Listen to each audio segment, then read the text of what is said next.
Welcome back to Vinny's Aquatics. Thank you everybody for joining me for this one.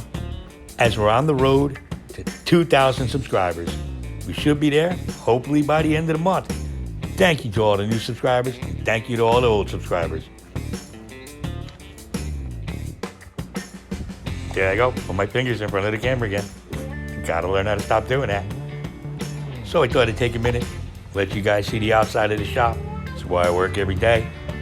Got a nice little yard out here. Everything's nice and green. This is the door we go in the morning.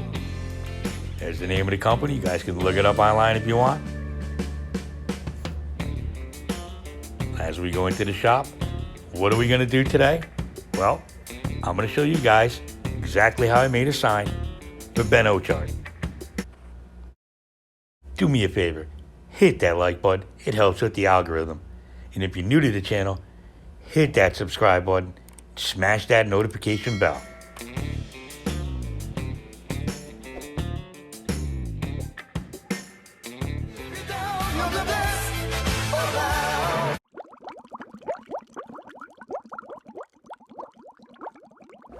Now, I can't imagine any of you don't know who Ben Ochart is, also known as Ben O'Cichlid.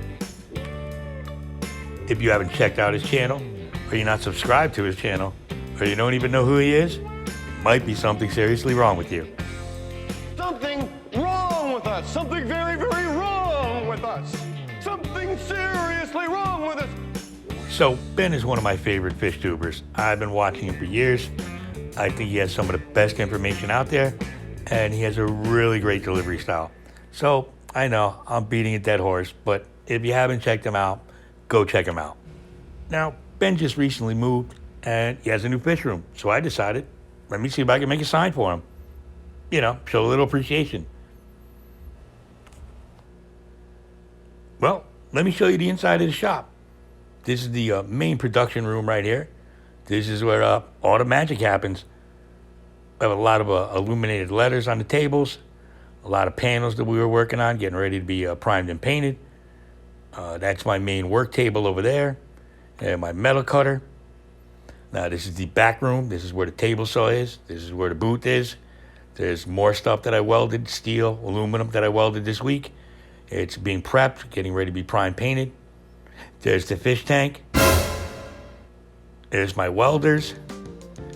All right, so let's start out. What are we using? Matte black vinyl.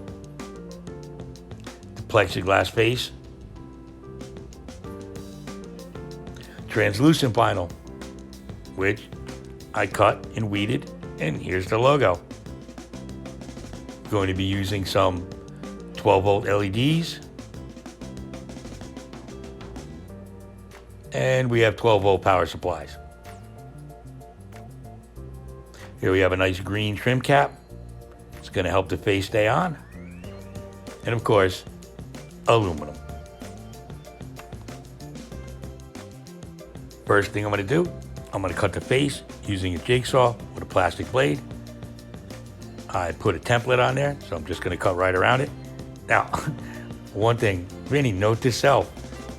Next time you're using a jigsaw, don't put the camera on the table where you're jigsawing. Otherwise, it looks like an earthquake movie. Look at it. It's either that or I got the jitters. Too much coffee. So I'm just finished trimming this up. You definitely want to use a fine tooth blade when you're cutting plastic. Don't use a wood blade. You're probably going to crack it. So don't do that. I'll just follow around the template.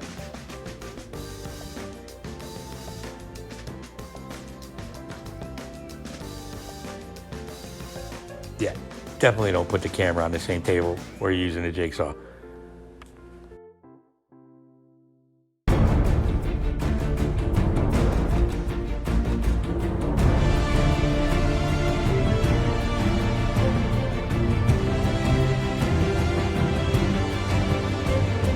You know, I tell you, with my dog, I get no respect. He just sits there and he keeps barking at the door. And it's not because he wants to go out. It's because he wants me to leave.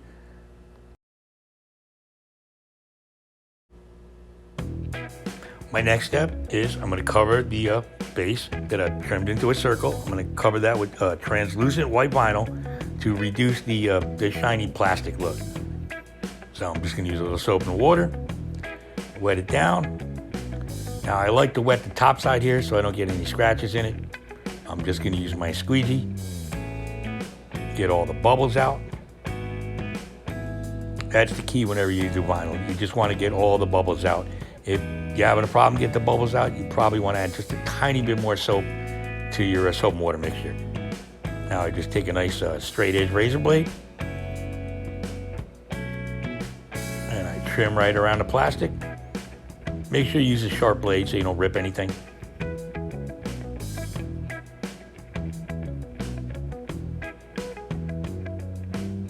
There we go. Get the rest of the bubbles out. Now I'm going to get ready to apply my other vinyl.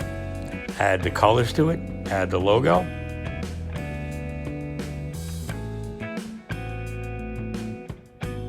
I'm going to spray it down again. That way when I put the other vinyl on top, I can move it around and position it. So the first thing I'm going to put on this is the matte black, because I don't want any light coming through here. I just want the white part to light up. So wet it nice, put it down. With trusty paper towels, of course. I'll squeegee this one on there. Put on the rest of the vinyls. That's what it looks like with color. That's translucent blue vinyl on translucent white vinyl with an opaque matte black with translucent green outlines. So my next step is I'm going to turn the face over and I'm going to take the trim cap that I showed you before and I'm going to basically surround the face with it. We'll give a kind of a shoebox cover so it'll slide right on top of the drum. Now the way I do this is a little old school, just with nails. Yep, some 10-penny nails and a hammer. Now I'm going to bang this all into place. Make sure I try to keep it tight. There's a little lip on this, an edge, so it gives you a little track to put the plastic in. There we go. How many times I hit my fingers doing that? A couple of times.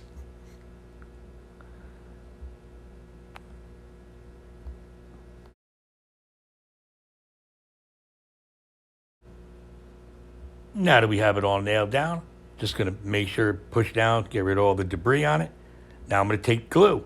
This is the same glue you use to glue an acrylic tank.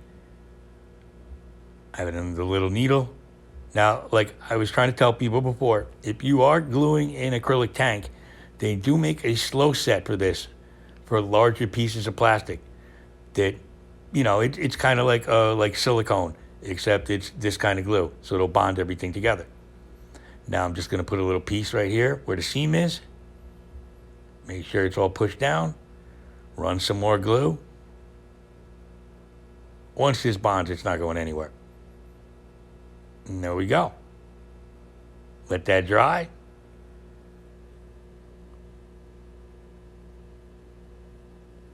I didn't even need that many nails. So I come over. It's dry now. Let me take the nails out.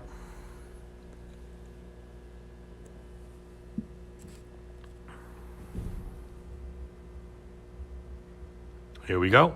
There's the finished face with the trim cap.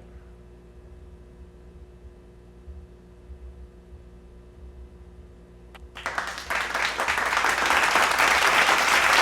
the towels, get all the water off.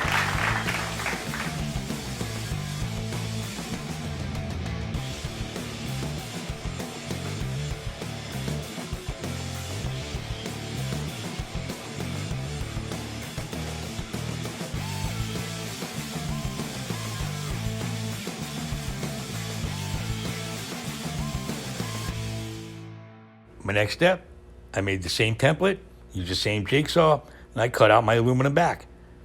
So what I'm going to do now is I have a 3-inch strip of aluminum, and I'm going to hand bend it. Yep, I'm going to hand bend it. Here we go. Look at me. Yep, this is what I do.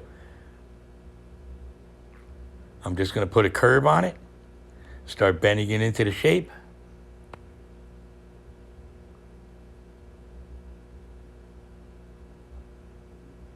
This is a 090 gauge aluminum. If it was an eighth of an inch, I'd have a little bit more of a problem doing this. But as you can see,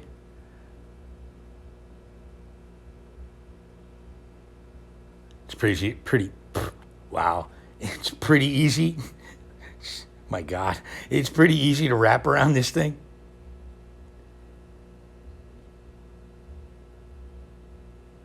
Once I have that determined, I'm going to come over here to the chopper, and I'm just going to lop it down to the exact size. There we go. So now I have everything ready. Just double check, make sure. Looks pretty good to me. I'm going to do it with a, it's going to have basically it's going to be a pie dish, but it's going to have a 1-inch relief on the bottom, because I'm going to show you why. I'm going to put some lights back there too, but a different type of light. You can see I just welded everything real quick. It's aluminum welding. Speaking of that, here's something in the back of the shop I'm working on. This is a big giant blade sign for Boston. It's going to get panels with gold letters on it.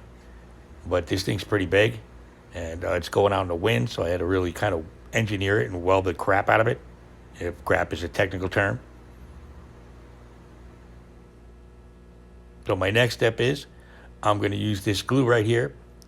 Now, let me tell you, if you don't know how to weld, and there's certain applications where you need to attach aluminum to aluminum, that's the glue to use, Lord Glue. I'm gluing those ribs in for two purposes. One, it's going to give it stability, someplace to hang it, and it's also going to keep it off the wall for the next step. There you can see I went around the edge to block the difference of light, and right here, I added neon rope light LED.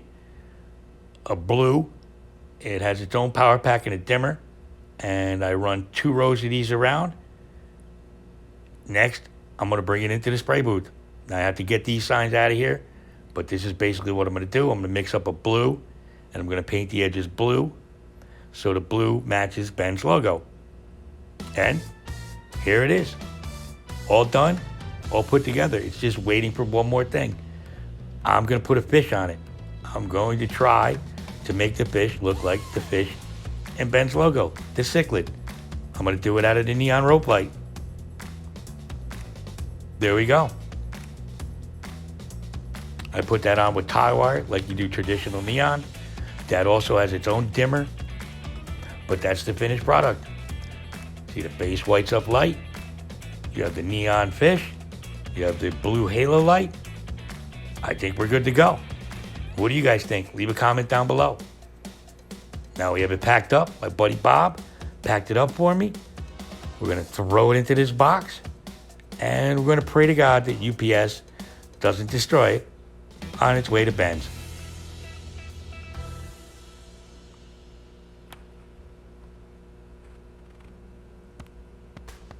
And here it is. You can see it on display over in the left-hand corner with the nice halo. So that's it, guys. That's how I made a sign for Ben Ochart. One of the nicest guys I've met in the fish hobby and a fish tuber, and I was very happy to do it. I made this video kind of quick, because if I showed you everything I did here, it would go on for an hour, and even I don't want to listen to me for an hour, if you know what I mean.